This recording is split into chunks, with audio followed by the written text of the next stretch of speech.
Всех приветствую, а мы продолжаем изучать программируемые логические контроллеры, и сегодня обсуждаем функциональные блоки. Мы поговорим о том, что такое функциональный блок, что он себя представляет, какие у него основные свойства, чем отличается от функции, какой синтаксис создания функциональных блоков и их экземпляров. Ну и, возможно, успеем посмотреть стандартные блоки из стандартной библиотеки.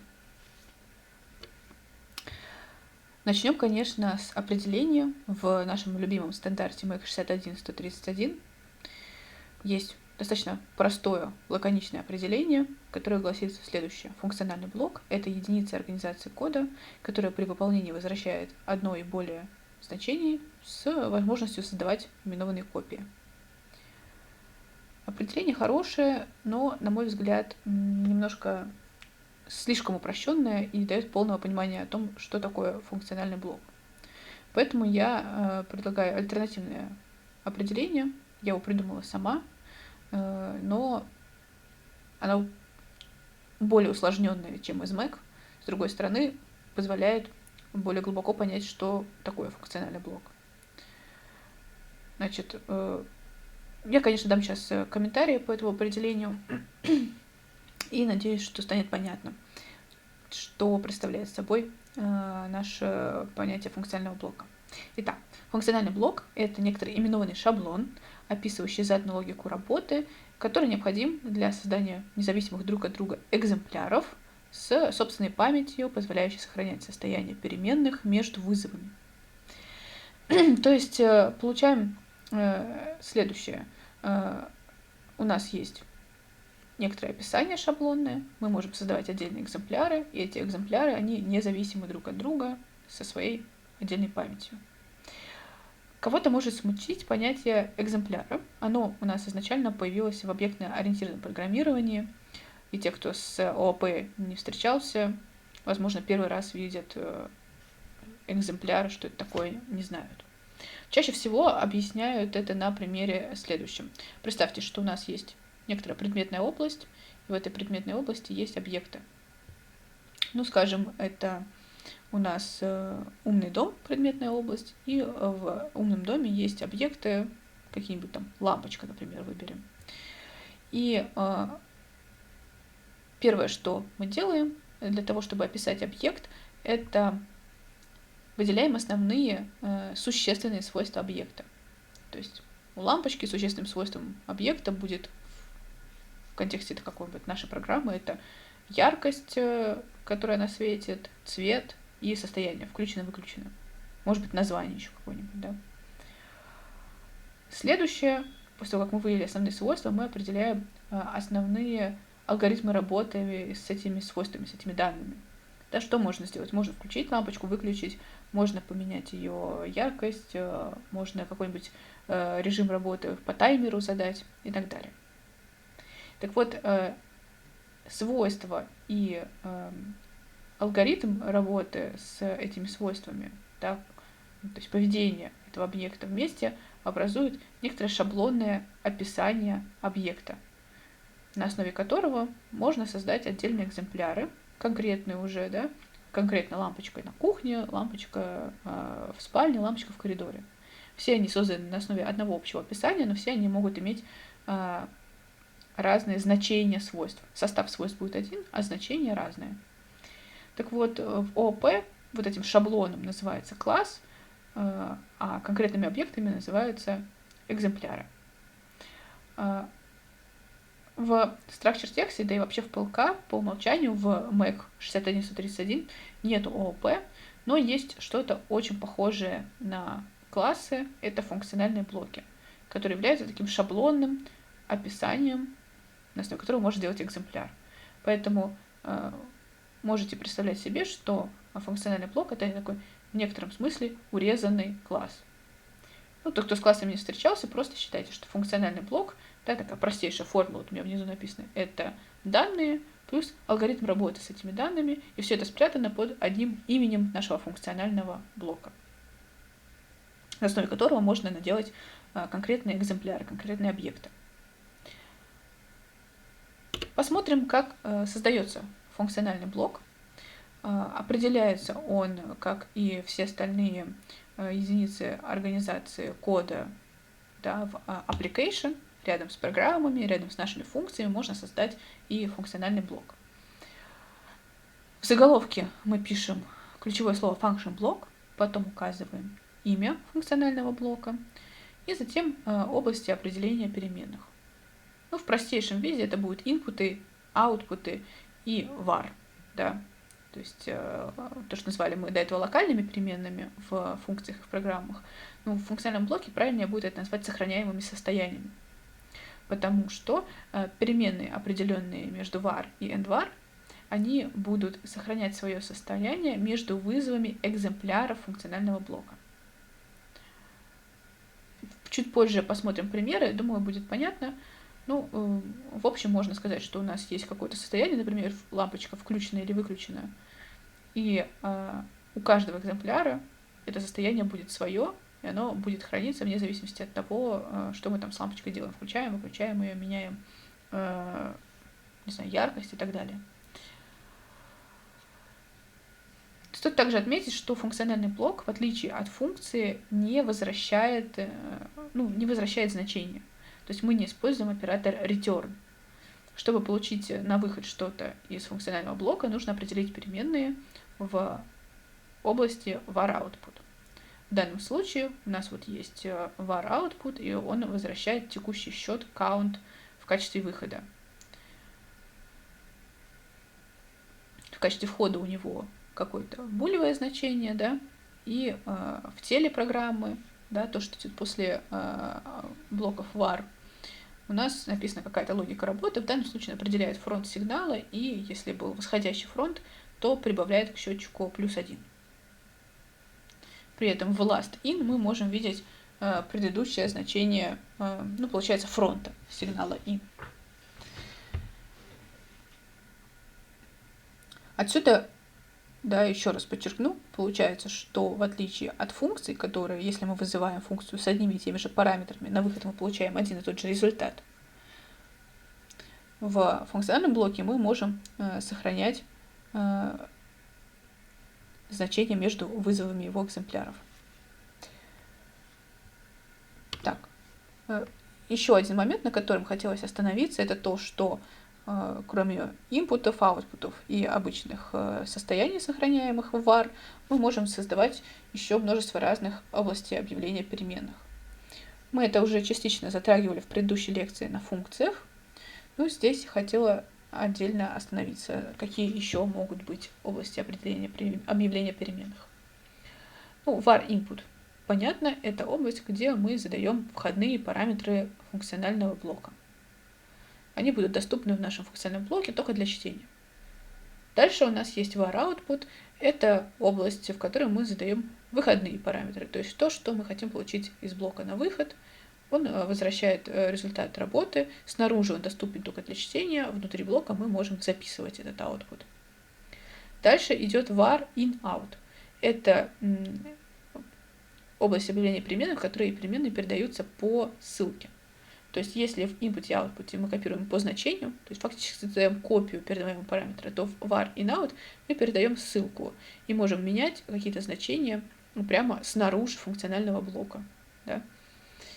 Часто используется, если вы хотите какое-то, состояние аварии, например, в блоке отследить, или если есть авария, сделать одну последовательность действий, а если нет аварии, то другую последовательность действий, то можно ее передать как var in out, считать ее у себя, выполнить какую-то последовательность действий, и потом, например, сбросить эту аварию после выполнения последовательности действий. То есть мы и прочитали это значение, и потом перезаписали. Так, следующий блок — это var. Здесь у нас сохраняемые состояния, которые сохраняют значения между вызовами. Потом идет var temp. Temp — это сокращение от temporary, то есть временные переменные. В данном случае они не будут сохранять состояние от выполнения одного цикла за другим. Да, то есть в каждом цикле будет обнуляться. И дальше идет var constant. Это когда мы хотим просто задать константу, то есть неизменяемую фактически переменную. Переменная с жестко прописанным значением, которую нельзя модифицировать. Ну и 3 блока, которые используются уже пореже, это var retain. Retain переменные позволяют нам сохранять значение после перезапуска PLK, то есть мы выключили PLK, включили, значение переменной осталось то, каким оно было перед выключением. Часто используется для хранения каких-нибудь калибровочных параметров или когда мы хотим считать какой-то ресурс, то есть, не знаю, время работы двигателя или там время, сколько у нас служит фильтр, да, чтобы потом обнаружить, что пора этот фильтр поменять по достижению какого-то заданного времени. Дальше. Следующий блок — это var persistent, очень похожий на retain, но переменная сохраняет свое значение после перепрошивки контроллера другим проектом. Тут важно понимать, что проект должен не кардинально различаться, то есть состав переменных должен оставаться таким же, но может поменяться логика работы. Да? То есть был у вас там какой-то счетчик, который инкрементирует значение, вы сделали точно такой же счетчик, который вычитает, наоборот, значение, декремент делает, да. Состав переменной остался тот же, логика поменялась. Так вот, если состав переменной остался тот же, то и состояние переменных сохранятся даже после перепрошивки контроллера. Ну и var external вообще сейчас редко используется, то есть он есть в стандарте Mac для того, чтобы передавать в функциональные блоки глобальные переменные, но, как мы знаем, глобальные переменные можно передавать и так, то есть он и так их увидит без объявления var external. Но стоит сказать, что, наверное, есть какие-то контроллеры, в которых прям надо напрямую прописать глобальную переменную var external, чтобы использовать ее в функциональном блоке. Так. Хорошо, с областями объявления переменных мы разобрались. Теперь идем к созданию экземпляра функционального блока. То есть как нам на основе вот этого вот шаблона, который мы создали, сделать уже конкретный объект, конкретный экземпляр. Да? А делается это очень просто. В любой программе или другом функциональном блоке в области объявления переменных, ну, например, в var, вы пишете некоторый уникальный идентификатор функционального блока. Он именуется точно так же, как правило именования переменных, которые мы в самом начале курса проходили. Затем двоеточие, и вместо типа мы указываем название функционального блока. То есть, если бы я хотела сделать экземпляр функционального блока counter, который мы сделали вот здесь, да, то я бы написала myBlock, двоеточие counter. В данном случае у нас какой-то есть функциональный блок FBDemo, вот мы создаем два экземпляра одного и того же блока. То есть вот эти, так, сейчас, подождите, вот эти блоки, myBlock, myBlock 2, это два разных экземпляра, созданные на основе одного шаблона, но при этом они независимы. То есть, если бы у нас был шаблон лампочка, и мы бы могли сделать лампочка 1, лампочка 2, очевидно, состояние лампочки 1 не должно было бы влиять никак на состояние лампочки 2. Да? И в реальности под каждый экземпляр выделяется отдельная область памяти под его состояние, и они никак не пересекаются с экземплярами другими этого же функционального блока. Так, важное замечание еще то, что экземпляры функциональных блоков можно создавать в программах, в других функциональных блоках, да, и в глобальных переменных. То есть в списке глобальных переменных вы можете создать функциональный блок, а затем использовать его во всех других доступных программных функциональных блоках в вашем приложении. Ну и дальше мы с вами создали функциональный блок, поняли, как создать экземпляр функционального блока и как теперь функциональный блок, этот экземпляр функционального блока вызывать. Да?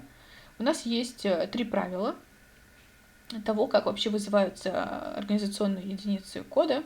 Да? Можем сказать, что программа может вызывать либо функцию, либо функциональный блок. Например, программа может инстанцировать функциональный блок. Мы вначале инстанцировали, потом вызвали. Затем функция сама по себе может вызывать только функцию, а вот функциональный блок может вызывать и функцию, и функциональный блок. При этом функциональные блоки и другие он может инстанцировать. Тут важно то, что он может инстанцировать и вызывать именно другие функциональные блоки. То есть рекурсия сама по себе запрещена. Точно так же, как и рекурсия функции запрещена, так она запрещена и в функциональных блоках. То есть сам себя функциональный блок вызывать и инстанцировать не может. Слово инстанцирует, да, может быть, кто-то опять не до конца понимает, что это такое. Экземпляр это по-английски instance, да, а инстанцировать это то же самое, что создавать экземпляр. То есть то, что мы до этого обсуждали, да, создание экземпляра. Можно говорить не создание экземпляра блока counter, а инстанцирование функционального блока counter. Это одно и то же означает. Так, поняли, где можно вызывать, а теперь разберемся, как вызывать функциональный блок. Значит, чтобы вызвать функциональный блок, да, даже правильнее тут было бы написать, наверное, вызов экземпляра функционального блока, потому что сам по себе функциональный блок мы не вызываем, мы вызываем только экземпляр функционального блока. Мы пишем название экземпляра, да, потом открываем круглую скобочку, как при вызове функции, и передаем туда входные параметры. То есть у нас есть какой-то экземпляр класса counter, класса сказал, экземпляр counter функционального блока какого-нибудь, не знаю, тоже counter, да. У него есть два входных параметра, и мы их передаем, соответственно, через присвоение, перечисляя через запятую по имени. Точно так же, как в функциях мы можем не только по имени передавать, мы можем передавать и неименованные параметры просто в порядке их объявления. Если у нас в инпутах было вначале объявлен in, потом max, то мы можем просто написать значение перемены там pulse, запятая, 1000, и они присвоятся, соответственно, по порядку. Также в функциональных блоках можно пропускать некоторые параметры. Да, вот в данном случае у нас экземпляр функционального блока counter, мы передаем только in, pulse, а максимум значение определено. Если оно не определено, то на самом деле оно берется либо дефолтное значение, указанное в функциональном блоке, либо дефолтное значение, соответствующее заданному типу. Да. Если мы указали в описании функционального блока, что max по умолчанию, там, я не знаю, 500, он будет 500, даже если я не указала его. Если я ничего не указала, и просто max написано это integer, то он будет по умолчанию 0. Потому что для интеджера, для целого числа, да, значение по умолчанию это 0. Так, еще важные нюансы, связанные с вызовом функциональных блоков. Да, вызывается функциональный блок для того, чтобы он работал в каждом цикле программы. Да, то есть это должен быть циклический вызов. Ну, например, мы помещаем функциональный блок в циклическую задачу. Дальше, он не создается заново, использует существующий экземпляр, когда мы его вызываем. И понятно, что он работает с сохраненным состоянием от вызова к вызову, да, он хранит состояние, мы уже это обсуждали. Вызов не возвращает значение напрямую, результат передается через var output. То есть если в функции мы могли написать тут результат двоеточие равно counter и через return, то, что возвращала бы нам функция, мы сразу бы присвоили это к результату, то в функциональном блоке, в экземпляре функционального блока получить доступ к выходу мы можем через оператор точки. Вот таким вот образом. То есть мы пишем название нашего экземпляра функционального блока, точка, название выхода. И можем его где-то в условии проверять или присваивать какой-то переменной. Еще один вид синтаксиса, тоже мы его, по-моему, в функциях разбирали, он справедлив для функциональных блоков. Мы можем использовать оператор сопоставления.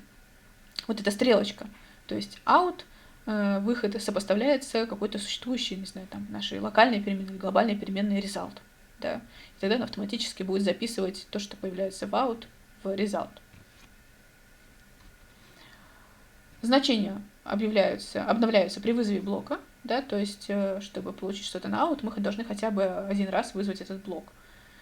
Выходы доступны после выполнения блока, понятно, и снаружи доступны только для чтения выхода, тоже, я думаю, понятно. То есть внутри блока мы выход записываем, снаружи мы его читаем, ну, можем переприсвоить какой-то другой переменный и там его изменять, но напрямую снаружи изменить выход мы не можем, он меняется только изнутри блока.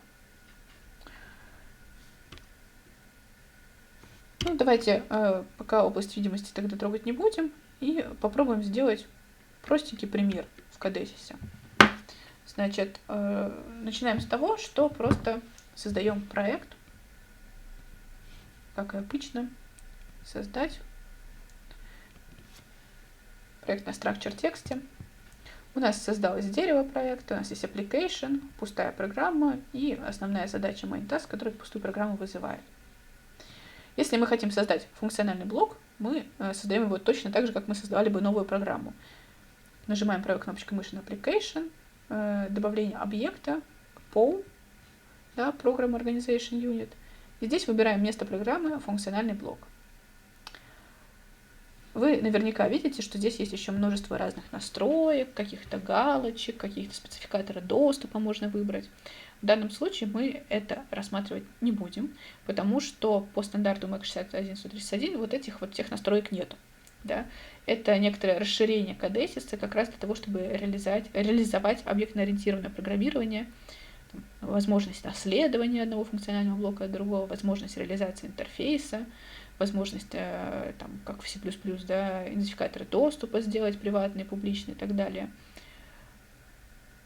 В базовых контроллерах, скорее всего, это даже работать не будет, поэтому давайте мы будем рассматривать именно стандартный функциональный блок.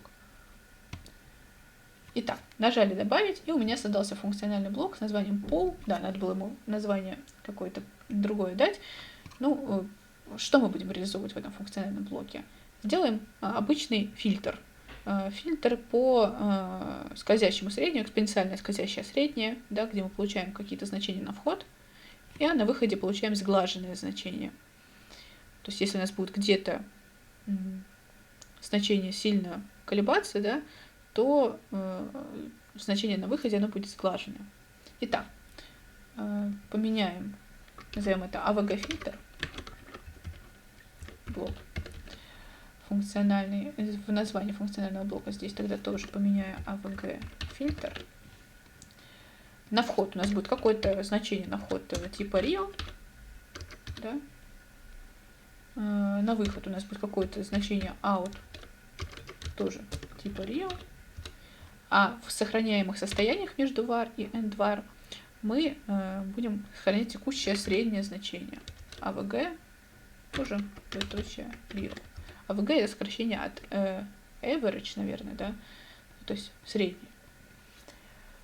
Формула у скользящего среднего очень простая, то есть мы высчитываем среднее следующим образом.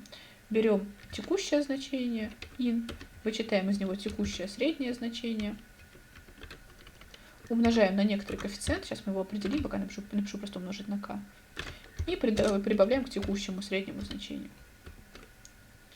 Вот и все. То есть, чтобы потом это все записать на выход, я должна буду написать out, двоеточие равно avg. Подчеркивает k, потому что мы ее никак не определили. Это у нас какой-то коэффициент. Чем он будет меньше, тем больше будет сглаживание. Давайте мы его определим в константах. Все-таки коэффициент это константа своего рода. Можно было бы его в input, да, тоже сделать, если мы хотим настраивать сглаживание нашего фильтра. Ну, давайте для разнообразия в константы положим. K, это будет тип real с плавающей точкой. По умолчанию скажем, что равно 0,2. Получили вот такой вот функциональный блок. То есть это некоторый шаблон описания того, как мы можем на основе него создавать фильтры. Давайте в нашей PLC-PRG создадим. Первое, что мы должны сделать, это создать экземпляр, то есть инстанцировать этот функциональный блок. Ну, скажем, у меня будет фильтр называться, мой фильтр, а тип я укажу AVG фильтр. Инстанцировали. И теперь, после того, как мы сделали экземпляр, мы можем его вызывать и передавать ему какие-то значения на вход. Я пишу фильтр, открываю круглую скобочку, и он мне даже подсказывает, что у меня есть один вход, один выход. Но на in я буду подавать какие-то значения. Давайте пусть будет какая-то переменная value, риловская, мы ее сейчас будем менять. Да, передаю value.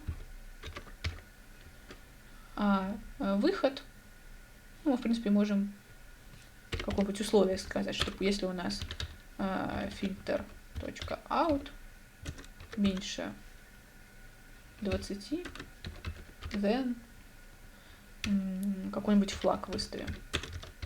Нет, давайте больше 20, почему меньше? Больше 20 выставим какой-нибудь флаг. Ну, просто чтобы какая-то логика работы была. Мы можем этот фильтр out либо присвоить какой-то переменной, да, в принципе, можно так сделать, что у нас есть res, двоеточие равно фильтр out, и здесь сравнивать уже результат. Так тоже можно. Тогда нам нужно создать еще переменную результаты, да. Отлично.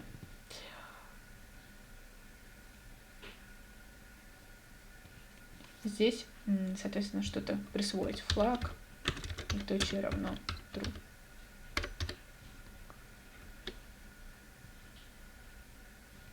Так, real.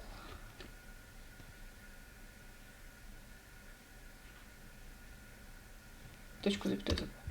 Так, вот такая простенькая программа. Давайте проверим, как она работает. Скомпилируем. Так, подождите, поставлю режим эмуляция. Да. Контроллера у меня никакого нету реального. Запустим. И стартанем программу. И будем теперь передавать на наш value какое-то значение. Там, например, 10. Так, запись значения задали. Так, нет, не задали. Сейчас, подождите. Отладка, записать значение. Задали. О, у нас какое-то значение посчиталось. Дальше зовем 15. Отладка, записать значение. Так, отладка, записать значение. Получили опять что-то. 20. Опять. Отладка, записать значение.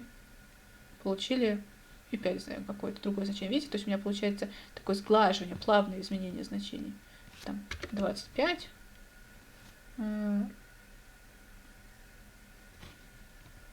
Записываю. О, получилось уже больше 20.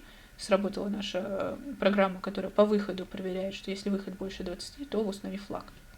Ну, вот как-то так оно работает, да. Этих фильтров мы можем наделать много, и они будут работать, да, независимо друг от друга. Мы можем подавать туда разные значения. Так. Хорошо. Думаю, с этим разобрались. Давайте обсудим еще одну тему. Это область видимости функционального блока. То есть, где функциональный блок доступен во всем нашем приложении. Мы можем функциональный блок, как мы уже поняли, рассматривать как шаблон, да, то есть как вот это вот описание функционального блока, а можем рассматривать его как экземпляр, то есть конкретный экземпляр этого функционального блока. Так вот, и области видимости, в зависимости от того, шаблон это или экземпляр, будут разными. У функционального блока, который является шаблоном, область видимости фактически глобальная. То есть мы можем получить доступ к функциональному блоку из всех программ, из всех других функциональных блоков этого приложения и из глобальных переменных, из списка глобальных переменных. Ну и также можно было бы из функций, но в функциях не принято создавать функциональные блоки и их использовать. Поэтому, потому что функции не должны сохранять значение от вызова к вызову, да, то есть это противоречит сути функции. Поэтому говорим, что программы функциональные, другие функциональные блоки и глобальные переменные. Давайте проверим, что это так. То есть вот мы определили AVG, вот у нас есть программа, мы хорошо видим AVG-фильтр из этой программы. Теперь давайте, скажем, создадим список глобальных переменных.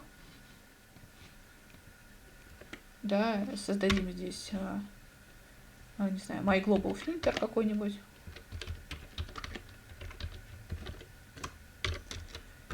И попробуем указать, что тип AVG-фильтр. Как видите, ничего не подчеркивается. MyGlobalFilter появился в глобальных переменных, и более того, я смогу его, например, где-нибудь здесь вызывать у себя в какой-нибудь программе. Да, передавать туда. Давайте тоже для примера просто value. Да, это будет другой экземпляр, он будет глобальный, но при этом я могу из своей программы к нему достучаться. Можно сделать это и из другого объекта, да, из другого функционального блока. Давайте сделаем еще один функциональный блок. Допустим, пока будет просто пол, да, и проверим, могу ли я мой глобальный экземпляр класса myGlobalFilter использовать, ну и точно равно как константу сюда, просто для примера, чтобы вы видели, что он не подчеркивает мне, да. Тоже доступен, не ругается. При этом из этого же функционального блока я могу получить доступ к AVG-фильтр, да, как к шаблону. То есть у себя там в var and var я могу сделать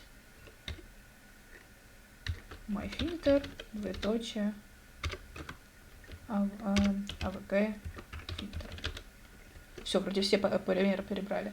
То есть AVG фильтр, сам шаблон доступен и в функциональном блоке другом, и в программе доступен, и в глобальных переменных. А вот то, что касается экземпляра, да, давайте посмотрим на слайд. То есть функциональный блок как экземпляр, он будет доступен только в той области видимости, той секции, где он объявлен. Если мы объявили что-то в программе, оно будет доступно только в этой программе. Если мы объявили экземпляр функционального блока в функциональном блоке другого, он будет доступен только внутри этого функционального блока. Ну и если объявили в var global, то все-таки тогда он будет доступен везде, потому что в этом суть глобальной переменной. Да? Еще раз убедимся, вот у меня есть my global filter. В данном случае мы теперь смотрим в область видимости, да, не AVG фильтра, а уже экземпляра my global filter. Он доступен у меня и тут, да, и тут доступен и в программе, и в другом функциональном блоке. Ну, в AVG фильтр я его не использую, да, потому что это тогда будет рекурсия, это нам не подходит. При этом, если я сделаю, допустим, в программе какой-то...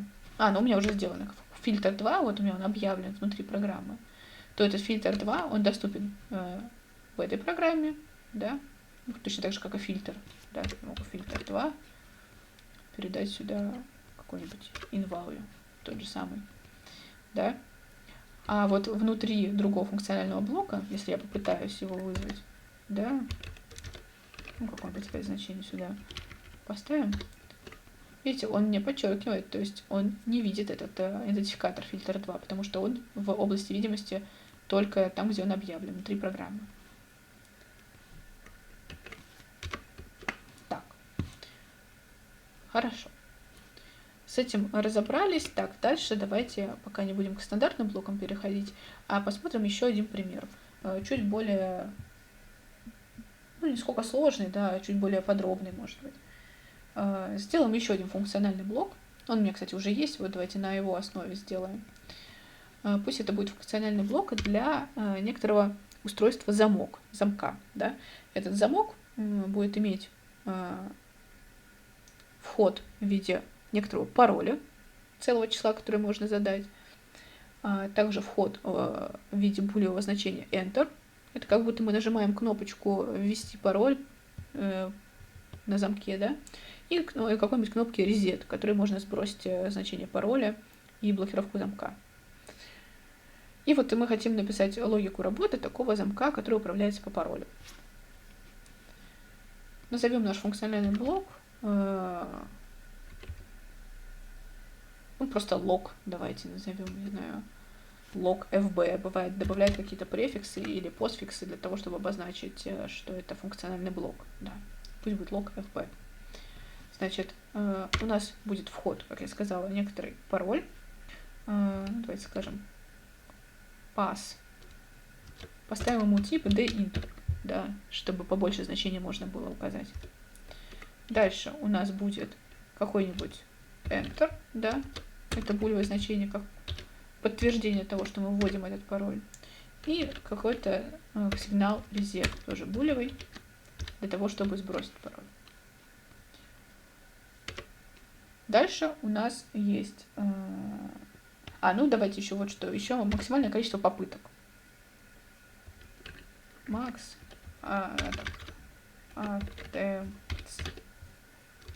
attempt. Это попытка, да, у нас. Ну, пусть целое число будет обычное. Можно даже сказать, что пусть по умолчанию, если мы не указали, будет 2 попытки. Да. Так. Дальше. Что нам нужно сделать в выходах? Выход будет, это значит открыт замок или закрыт. Opened, давайте скажем, булевое значение. По умолчанию замок закрыт. Еще, наверное, нам понадобится выход, который... ну даже это не выход будет, да, а состояние. Заблокирован наш замок или нет. Если он заблокирован, то уже пароль вводить нельзя, только сбросить. Да? Скажем, это будет blocked. Тоже булевое. И оно будет храниться от вызова к вызову, это состояние, да. И количество текущих попыток тоже оно должно храниться от вызова к вызову, не обнуляться. Attempts целое число. Так, вот такой заголовок получился. То есть функциональный блок lockfb, у него есть 4 входа, одно значение по умолчанию есть один выход opened, и есть состояние сохраняемое, это заблокирован замок, и сколько попыток было предпринято его открыть. Ну, еще вот здесь вот название функционального блока, дайте-ка я поменяю, да, чтобы оно совпадало с тем, которое я написала в программе. Блок FB. Так, хорошо. Теперь опишем логику работы. Значит, ну, давайте с резета начнем. Если у нас был подан сигнал в резет, то тогда мы должны снять блокировку, да, блок, двоеточие равно false. Мы должны, ну, пусть будет открыть замок, да, то есть это какое-то прям аварийное открытие замка, поэтому резет будет opened true. И сбросить количество попыток, наверное, attempts, двоеточие равно 0. И еще может забросить пароль. Пусть у нас пароль будет по умолчанию 0. Да. Так, двоеточие равно. Присваиваем, да. Это так, blocked называется переменными. Это блок кода, который отвечает за то, что происходит при нажатии на reset. Дальше, какую логику? Давайте реализуем проверку количества попыток. Если количество попыток attempts больше максимального количества попыток, max, attempts, правильно я написала, ну, сейчас проверим, то тогда что мы должны сделать? Мы должны заблокировать наш замок blocked, двоеточие равно true, да, и в принципе закрыть его opened, двоеточие равно false. Так.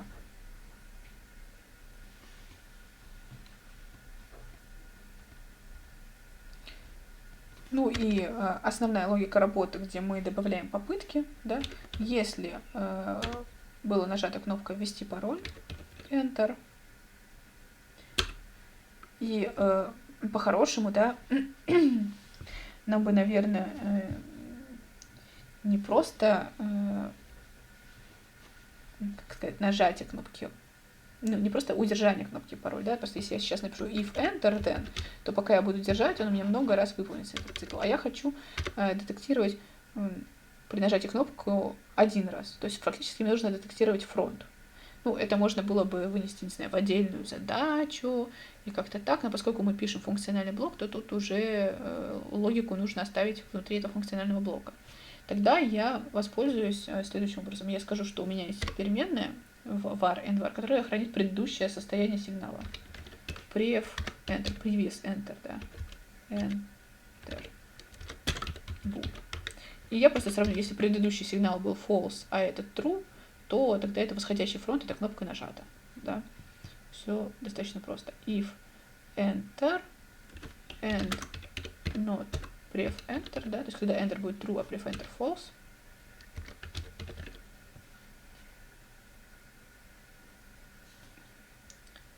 то и, наверное, надо отправить и что, и если не заблокировано, и not blocked, then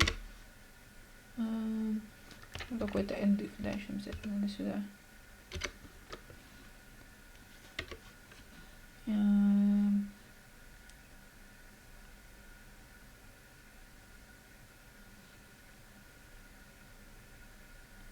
Да, нужно что сюда написать.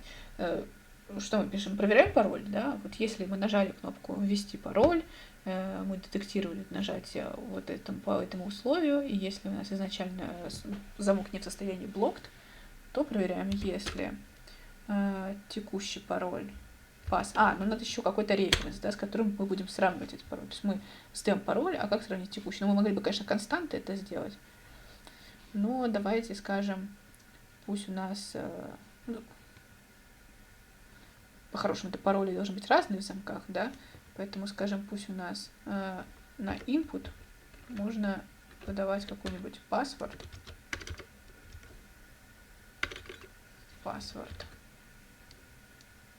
Или даже давайте, поскольку мы его будем сбрасывать, еще этот паспорт, правильно? При блокировке, да, мы же должны не пас были сбросить, а сбросить пароль, который у нас служит референсом. Поэтому сделаем вот что. var in out, вот он нам пригодился, да. var in out. И здесь скажем ref pass the int.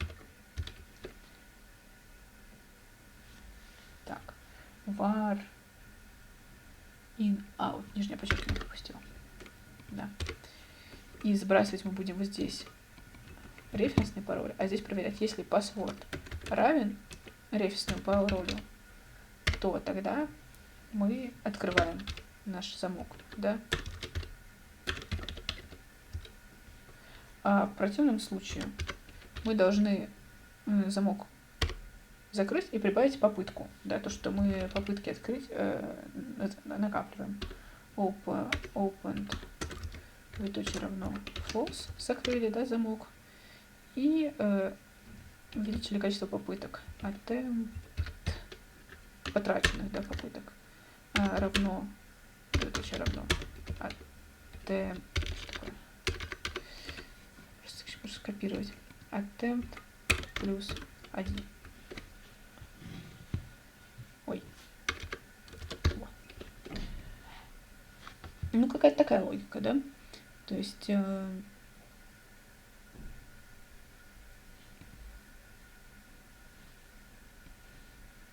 здесь проверяем, нажата кнопка, проверяем пароль. Если да, то открываем. Если нет, увеличиваем количество потраченных попыток и на всякий случай блокируем, ну, закрываем дверь. Если количество потраченных попыток было больше, чем заданное количество возможных попыток, мы блокируем наш замок до того, как не будет наш отрезет и сброшено текущее состояние замка. Да. Вот какой-то такой блок. И теперь давайте этот блок вызовем в какой-нибудь программе. Ну, вот это вот с фильтром можно, в принципе, убрать отсюда. Да, сделаем функциональный блок, экземпляр функционального блока, назовем его log. Будет он тип иметь log fb.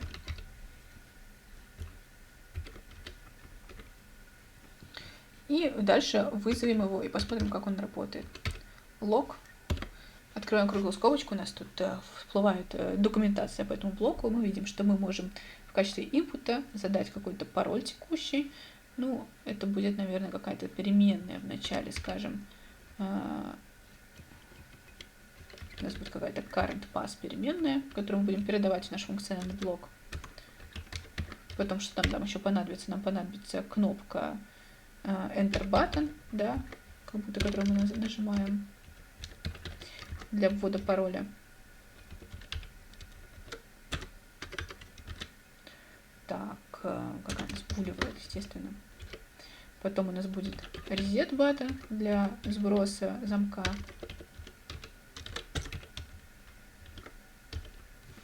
Ну и сейчас еще посмотрим, что нам нужно. Ну и референсный пароль какой-то, да, пусть он будет переменная, не знаю, my log pass. Можно, кстати, ее даже в глобальных переменных определить, да? Почему нет? My log 1 pass, да. Что, как будто бы у нас может много быть. Это будет init. Ну и какое-нибудь значение. Давайте присвоим ей 1.1, 2.2, 3.3. В своей программе теперь задаем pass, двоеточие равно current pass, это тот пароль, который вводит, вводит пользователь, да.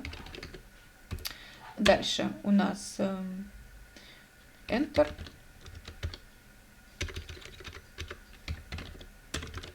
Мы связываем ее с кнопкой Enter Button. Дальше у нас что там, reset. Reset связываем с кнопкой Reset Button. Все параметры перечисляются через запятую, как видите. Ну и max attempts давайте оставим 2, то есть мы можем его не определять. И что у нас еще ref, как-то я pass неправильно написала, тихо я подредактирую его. Ref pass, просто хотела так написать. В качестве ref pass передаем значение из нашей глобального списка переменных my_log_1pass. Вот так вот.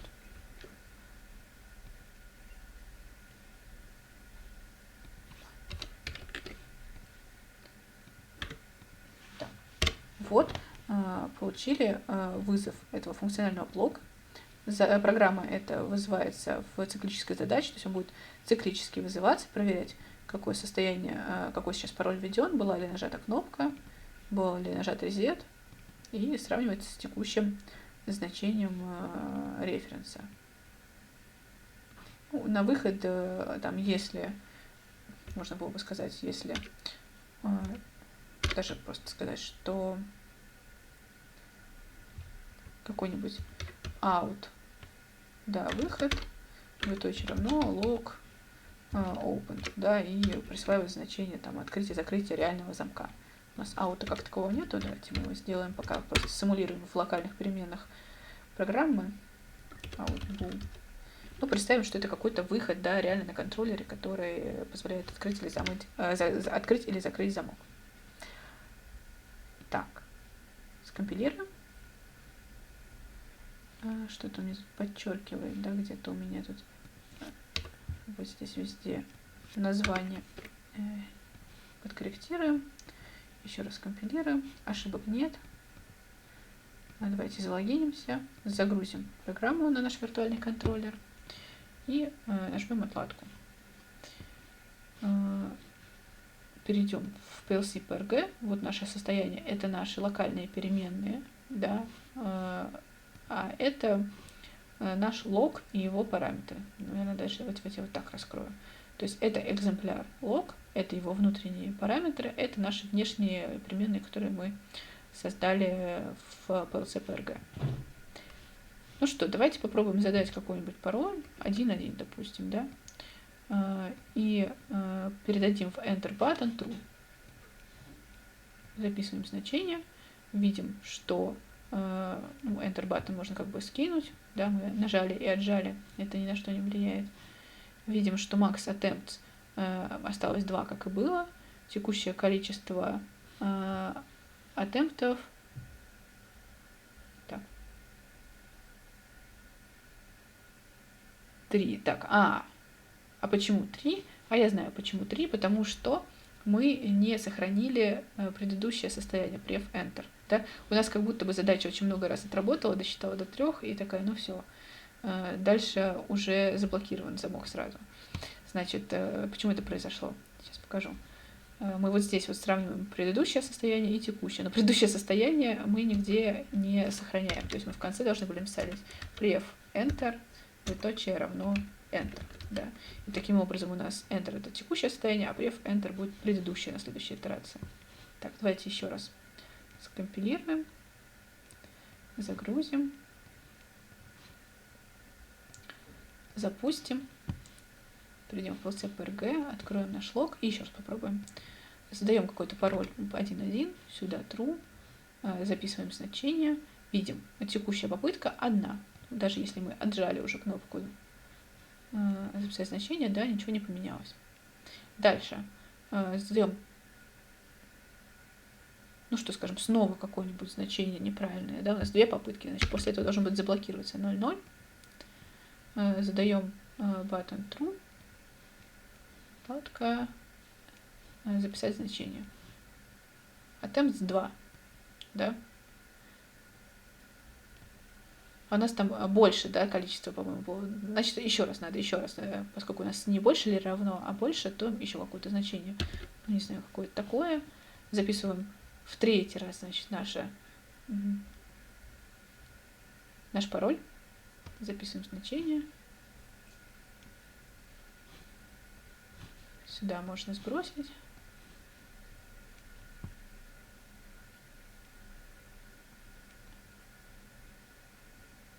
Attempts 2. Так, где-то у нас ошибка. Давайте-ка еще раз.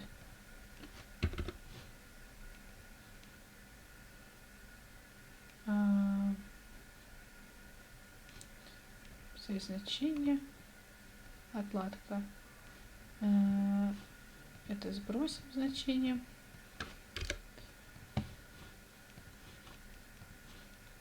Отладка. Записать значение.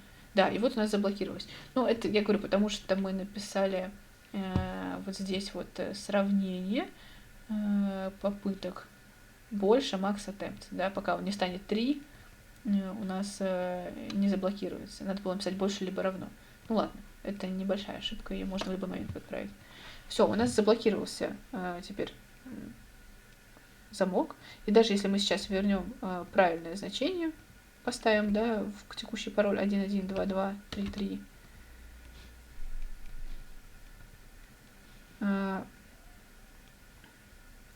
то мы видим, что дверь не открылась, да, потому что он заблокирован. Теперь давайте попробуем сделать резет. То есть нажимаем как будто бы reset button, отладка, запись значения. И что мы видим? У нас референсный пароль сбросился в 0. У нас открылся замок, да, и теперь мы можем либо записать новый пароль в референс, либо попробовать, не знаю, снова неправильный пароль ввести, да. Блокировка тоже сбросилась, обратите внимание. Ну, не знаю, давайте мы снова введем неправильный пароль, и дверь снова закроется.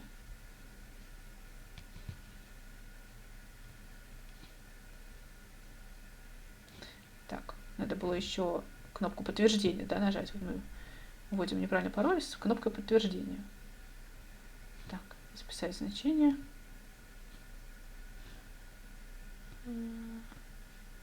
А почему-то не закрылся.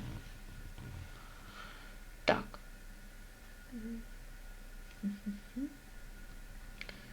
Почему он у нас не закрылся? Давайте проверим.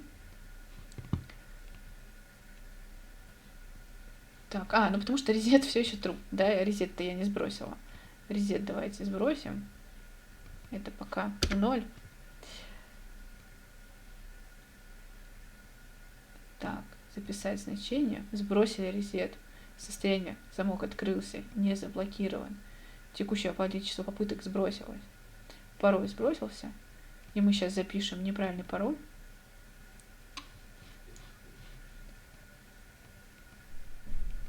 Да, только вначале отжатую кнопку сбросим, как будто мы ее отжали. Ну, тут, наверное, надо было делать визуализацию, чтобы более наглядно это показать. Но вообще вы можете сами написать эту программу и попробовать потыкать, как она работает, проверить. Так, а теперь мы вводим снова неправильный пароль, и у нас должна закрыться после этого наша дверь. Да, open стал false. Ну, какая-то такая логика работы, да, возможно, где-то с огрехами сейчас написано, но больше хотелось показать, да, полноценно, как мы создаем функциональный блок, как мы пишем логику работы, как мы создаем, по какой логике переменные, да, в какую область задаем, и как потом в программе вызываем этот функциональный блок собственный. На этом про пользовательские функциональные блоки у меня все. Но на самом деле у нас в стандартной библиотеке существует множество готовых функциональных блоков.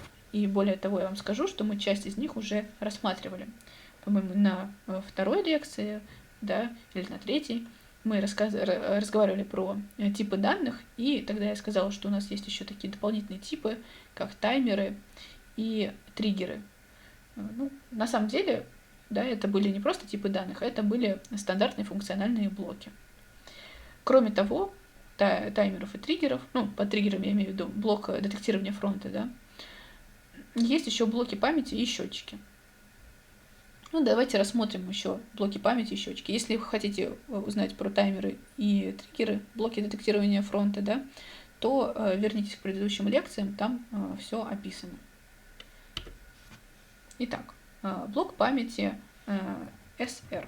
Да? То есть блок памяти это такой функциональный блок, который хранит свое предыдущее состояние. Блок памяти SR это сокращение от set reset. Да? Блок памяти set reset можно говорить. У него есть два входа, set и reset, и есть один выход Q. Set устанавливает вход в единицу, reset сбрасывает вход в ноль. И спрашивается, где тогда здесь память? А дело в том, что состояние новое будет зависеть от того, какое было предыдущее. Вот здесь у меня таблица истинности приведена.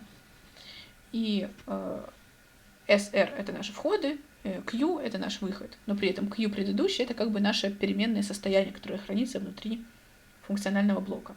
Так вот, если у нас на и том, и другом 0, то есть и set 0, и reset 0, или false можно сказать, и предыдущее значение было false, то новое тоже false. То есть оно остается таким, какое было предыдущее. Если у нас на set reset нули или false, да, а на предыдущем значении было true, то оно остается true, то есть остается единицей. Если вдруг у нас, неважно, какое было предыдущее значение, но мы поставили set, то новое значение будет единичка, да, будет true. Если у нас неважно, какое было предыдущее значение, да, вот это x это неважно, какое было предыдущее значение, у нас set 0, а reset единичка, то у нас точно будет 0. И вот состояние 1,1, непонятно, да, кто здесь пересилит, set или reset, какой будет приоритет. Так вот, у блока SR приоритет у S.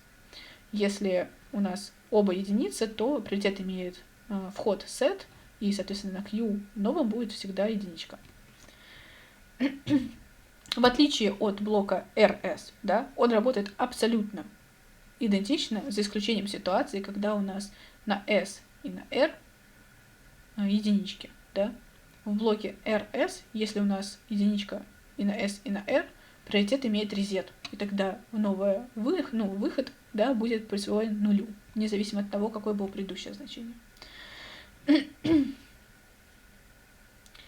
Создаются блоки следующим образом, что RS, что SR, да, мы пишем в заголовке программы или функционального блока другого какое-то название экземпляра, двоеточие, тип блока.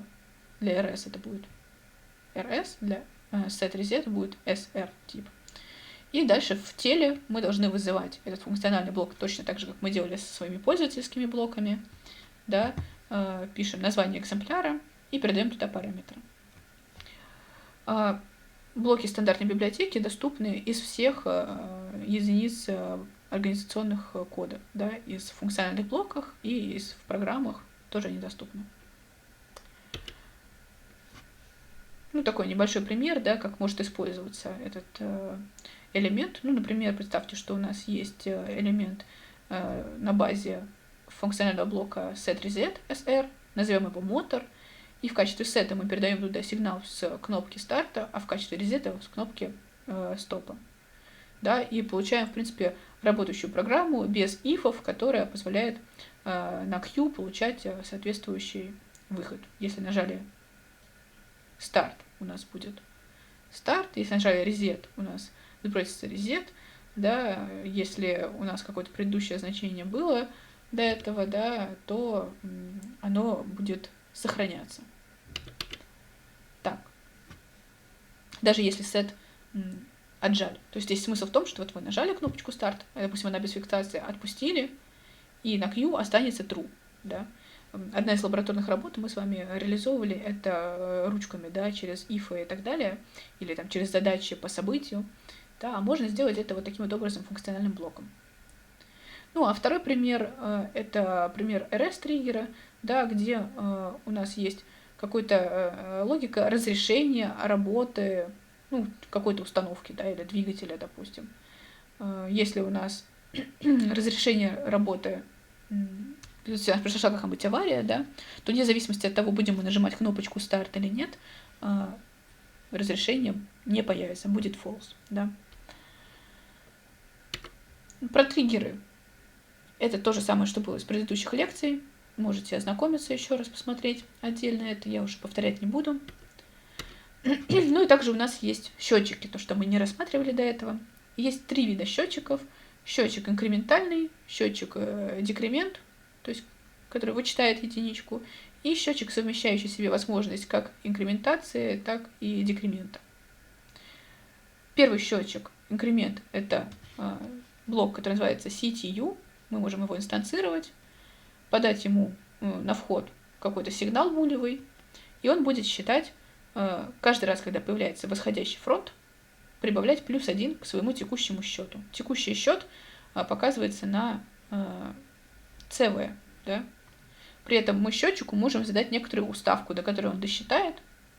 И если он досчитал, то на Q будет true. Да? То есть PV это уставка, допустим, досчитай до 10. Когда CV станет больше либо равным PV, да, то на Q будет true. Дальше у нас есть счетчик декремент. Все то же самое, когда у нас появляется восходящий фронт, он вычитает единичку из текущего счета CV, да, ну и с помощью входа LD мы можем сбросить текущий счет на заданную уставку.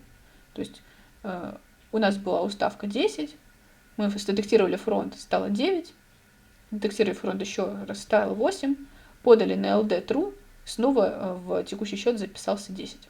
Да, то есть сбросилось в начальное значение, текущий счет. Так, и счетчик вверх-вниз.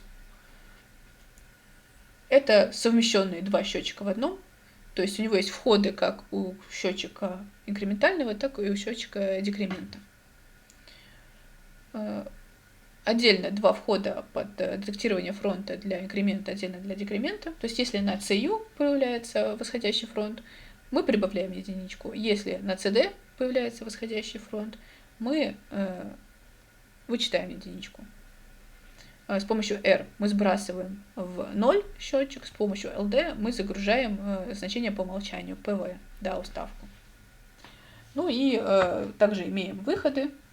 В данном случае выход текущий счет, как и в предыдущих таймерах, и Q, U и QD, которые показывают нам в зависимости от условия true или false.